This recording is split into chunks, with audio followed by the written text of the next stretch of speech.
경기도 이천의 한 물류창고에서 불이 나 인부 6명이 숨지고 1명이 실종됐습니다. 오늘 충남 전북의 폭설과 함께 서울 중부지방에는 한파가 몰아쳤습니다.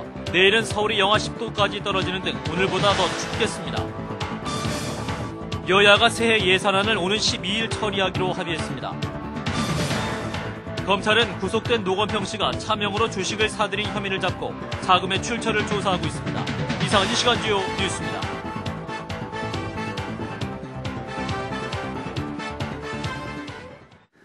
시청자 여러분 안녕하십니까? 오늘날 12시 20분쯤 경기도 이천시 마장면 서이천 물류창고에서 불이 나서 인부 6명이 숨지고 1명이 실종됐습니다. 불은 지하 1층 냉동실에서 용접 작업 중 불꽃이 튀면서 샌드위치 판넬에 옮겨붙어 삽시간에 냉동창고 전체로 번졌고 냉장실에서 분류 작업을 하던 인부 7명 중 6명이 숨지고 1명은 아직까지 실종된 상태입니다. 불이 나자 소방차 30여 대와 소방대원 300여 명이 동원돼서 진화 작업을 벌였으나 강풍으로 진화에 어려움을 겪고 있습니다. 강한 바람까지 동반한 한파에 오늘 하루 전국이 꽁꽁 얼었습니다. 이번 추위는 주말에 지나야 풀릴 것으로 보입니다. 조기호 기자입니다. 갑자기 찾아온 동장군이 어느 때보다 매섭게 기승을 부린 하루였습니다. 두꺼운 외투는 물론이고 털모자까지 눌렀었지만 기어이 비집고 들어오는 추위엔 속수무책입니다. 제가 지금 느끼기로는요. 체감온도가 옛날에 영하 16도를 이상 가는 걸로 느끼고 있어요. 평소 북적거리던 시장도 한파를 피하느라 썰렁한 모습입니다. 그러나 속옷 가게 사장님은 이처럼 살을 내는 추위가 그리 싫지만은 않은 모습입니다. 날씨가 추우면은 평상시보다 한 20% 정도 더 나가죠. 내복 쪽으로. 밤이 되면서 기온이 더 떨어지고 바람도 강하게 불어 체감 온도는 영하 15도까지 내려갔습니다. 퇴근길 시민들은 잔뜩 웅크린 채 서둘러 집으로 발걸음을 재촉하고 있습니다. 특히 충청도와 전라도에는 많은 눈까지 내리고 있어 퇴근길 교통 대란이 우려됩니다. 내일은 더 추워집니다. 기상청은 이번 추위가 주말을 넘어서야 풀릴 것으로 예상하고 있습니다. CBS 뉴스 조교입니다. 여야가 극한 대치 끝에 새해 예산안을 12일 처리하기로 합의했습니다. 각종 감세 법안도 해당 상임위를 통과했습니다. 이재준 기자입니다. 여야가 협상과 결렬, 몸싸움과 재협상을 벌인 끝에 결국 새해 예산안 처리에 합의했습니다. 김영호 국회의장이 중재안으로 제시한 12일 처리에 여야가 합의점을 도출하면서 교섭단체 원내대표들은 이 시각 현재 다시 모여 최종 합의문을 작성하고 있습니다. 오늘 협상에서는 그동안 쟁점이 됐던 감세 법안들이 예상보다 쉽게 조율됐습니다. 하지만 한나라당이 예산안의 9일 처리를 전제 조건으로 내걸면서 협상은 한 차례 결렬됐습니다. 급기야 감세 법안들을 단독 처리하려는 한나라당과 이를 저지하려는 민주당 사이에 격한 몸싸움이 벌어지기도 했습니다. 하지만 결국 여야 지도부가 큰 틀에서 정치적 합의를 이뤄내면서 논란이 됐던 각종 감세 법안들도 모두 상임위를 통과해 법사위로 넘어갔습니다. 핵심 쟁점이던 종부세율의 경우 0.5%에서 2%로 결정됐고 8년 이상 1주택 보유자에겐 10%를 감면해 주기로 했습니다. 또 민주당 요구인 부가세 일괄 인하는 도입하지 않되 일부 서비스업의 세율을 조정하고 기저귀와 분유는 면제하기로 했습니다. 여야는 또 소득세율을 2% 내리되 고소득층은 2년간 시행을 유보하기로 했고 법인세 인하도 과표 기준 상위 구간에는 적용하지 않기로 했습니다. CBS 뉴스 이재준입니다. 정부가 위기에 빠진 실물 경제를 살리기 위한 대대적인 정부 지원 방안을 검토하고 있습니다. 이윤호 지식경제부 장관은 오늘 세계적인 경기 불황이 조기에 진정되긴 어려울 것이라며 산업계의 위기 극복과 미래를 대비하기 위해 자동차와 조선 등 9개 주요 업종에 대해 적색, 황색, 녹색 등 3단계 비상 계획을 수립해서 선제적으로 대응하겠다고 밝혔습니다. 이 장관은 위기를 겪고 있는 하이닉스 반도체의 경우 현재 은행을 비롯한 채권 주주단이 지원 방안을 검토 중이라고 밝힌 뒤 그것이 안 되면 정부가 지원하는 방안을 검토할 것이라고 말했습니다. 이 장관은 또 최근 개별 소비세 감면과 경유차 환경 부담금 경감 등을 건의한 자동차 업계에 대해서는 현재 관계부처와 협의 중에 있다고 밝혔습니다. 검찰은 구속된 노건평 씨가 자신의 회사 돈을 빼달려 태광실업 박연차 회장이 대주주였던 회사의 주식을 사들인 혐의를 잡고 자금의 출처를 조사하고 있습니다. 대검찰청에서 심나리 기자입니다. 대검찰청 중앙수사부는 오늘 오후 서울구치소에 수감된 노건평 씨를 불러 횡령 등 추가로 드러난 혐의를 집중 조사했습니다. 건평 씨는 자신이 실소유주인 정원토건의 회사 돈을 빼돌려 박연차 태광실업 회장이 대주주로 있던 모 회사 주식 10억 원어치를 차명으로 사들인 혐의를 받고 있습니다. 검찰 관계자는 건평 씨가 주식을 매입한 자금의 출처와 차명으로 매입하게 된 경위 등에 대해 오늘부터 조사를 벌인다고 밝혔습니다.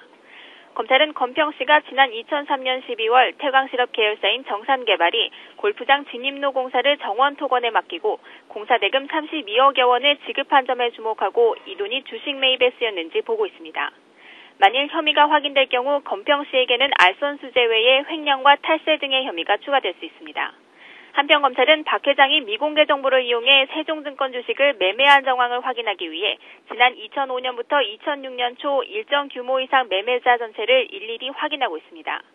검찰은 또 탈세 혐의로 고발된 박 회장을 외국환 관리법 등으로 처벌할 수 있는지 법률 검토를 하고 있으며 재반 조사를 마치는 대로 박 회장을 소환 조사할 방침입니다. 지금까지 대검찰청에서 CBS 뉴스 신나리입니다. 18대 총선에서 비례대표 공천 대가로 이한정 의원에게서 6억 원을 받은 혐의로 기소된 문국현 창조한국당 대표에게 징역 8개월에 집행유예 2년이 선고됐습니다. 서울중앙지방법원은 오늘 열린 1심 선고 공판에서 문 대표에게 징역 8개월에 집행유예 2년을 선고했습니다. 문 대표는 지난 18대 총선에서 이한정 의원에게서 공천 헌금 6억 원을 받은 혐의로 기소됐습니다. 안병만 교육과학기술부 장관은 오늘 세종로 정부중앙청사에서 전국 주요 대학 총장들과 간담회를 갖고 내년도 등록금을 동결해 줄 것을 당부했습니다. 안 장관이 지난 8월 취임 이후 대학 총장들과 공식 간담회를 갖는 것은 이번이 처음이며 간담회에는 18개 대학 총장이 참석했습니다.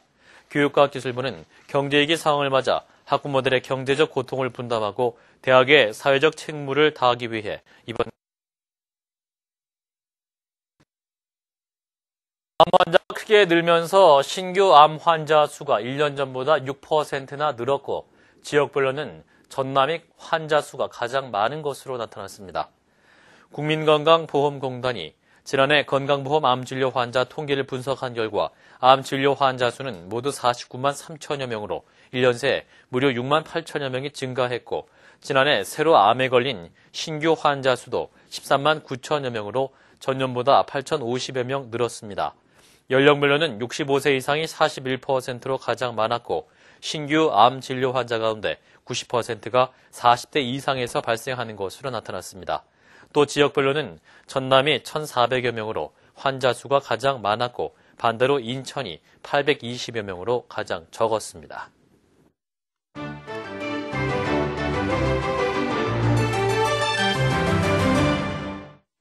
아프리카 짐바브웨에 콜레라가 확산되면서 국가 비상사태가 선포됐습니다. 지난 8월 중순 이후 짐바브웨의 콜레라 환자는 12,000명에 달하고 있는데요. 정부는 콜레라 확산을 막을 수 있는 의료체제가 부족하다면서 국제사회에 도움을 요청하고 있습니다. 국가 비상사태가 선포된 짐바브웨로 한번 가봅니다. 아프리카 짐바브웨에 콜레라가 확산되면서 국가 비상사태가 선포됐습니다. 지난 8월 이후 콜레라 환자는 12,000여 명에 달했고 560명 이상이 목숨을 잃었습니다. 대부분의 도시에선 오염된 물을 식수로 정수할 약품이 없어 콜레라 환자 수는 계속해서 늘어나고 있습니다. Honestly, I'm very scared of cholera. I would like to drink water from this place. I won't drink water from this place. 짐바브웨는 세계 최고의 인플레이션, 80%가 넘는 실업률, 부정선거 속에 발생한 내전 등 최악의 국가 비상사태를 맞고 있습니다. 프랑스의 한 사업가가 오바마의 이름을 딴 음료수를 만들었습니다. 오바마의 얼굴이 새겨진 음료수 캔과 우리는 변화를 믿습니다라는 선거 구호도 적혀 있습니다. It will be interesting to give the message to all young people here in France, saying that you can start from nothing, but reach a high point if you really want it. 오바마 음료수 100개를 만든 이 사업가는 모두 경매에 붙여 소외계층 아이들을 돕는 데 쓰겠다고 합니다. 멕시코에서는 커다란 크리스마스 트리와 함께 대형 스케이트장이 문을 열었습니다. 화려한 개막식과 함께 문을 연 이 스케이트장은 누구나 무료로 즐길 수 있습니다. 무료 스케이트장은 어려운 사람들도 겨울 스포츠를 즐길 수 있도록 정부에서 추진한 사업인데요. 일부에서는 다른 시급한 문제를 제치고 큰 돈을 들여서 스케이트장을 만든 것은 저소득층을 위한 것이 아니다라는 지적이 나오고 있습니다. 지금까지 박주연이었습니다.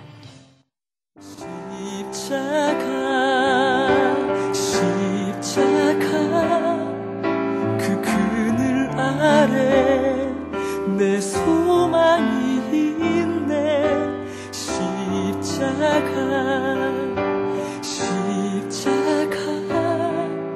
그 그늘 아래 내 생명이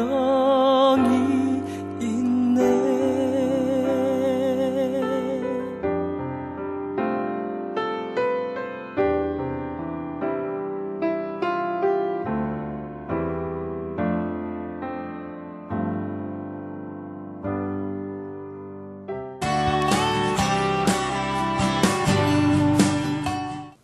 안녕하십니까.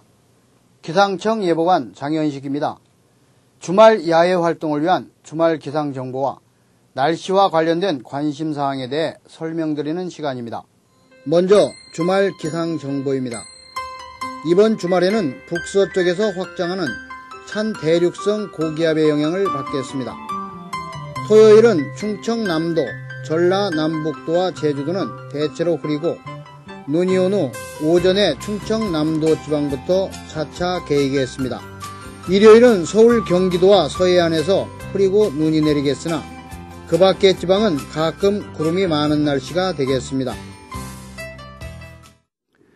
이상으로 CBS 뉴스를 마칩니다. 고맙습니다.